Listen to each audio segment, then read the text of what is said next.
Thank you. Rose Daly, Epping, New Hampshire.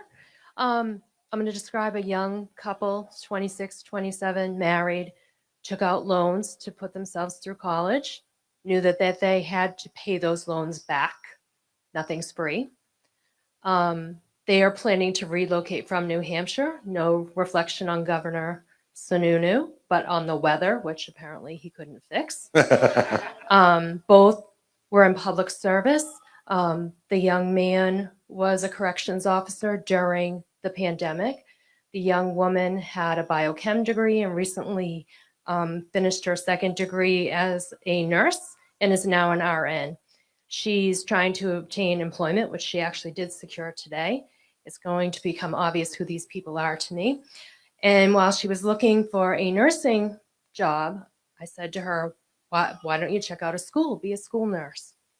And she looked at me and said, Mom, I can't imagine the thought of triaging children who have been shot. And that's a reality. That's what our young people face. That's what parents face when they send their children off to school. How can we stop this? How can we stop this madness? Well, it is an extraordinarily good question with not a lot of great answers. So first off, I'm not going to stand up here and tell you, oh, just elect me and I'll solve that problem for you, because we've had too much of that in this country. Look, we have two things at real tension with each other. We have the concern that we all have about senseless, wanton violence happening anywhere, but most particularly against our children. We also have a Second Amendment in this country which needs to be respected, like all the other amendments are respected, because when we start to dispose of one of them, then we're going to start to dispose of all of them. And I can't be for that. But I think we all understand that the issue of mental health is integral to this. And I know Governor Sununu has done as much or more than any governor in the country in putting more money and more time and effort behind making mental health treatment more available. And we need to do that for the entire country, because this is a disease, just like cancer or heart disease or diabetes, yet we stigmatize it. And we make people afraid to come out and admit they have a problem and they need help.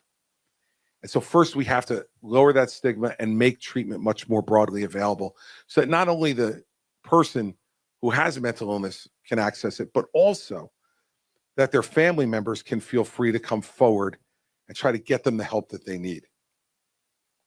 We also know that there are laws in place that can help to stop this, but we don't enforce them.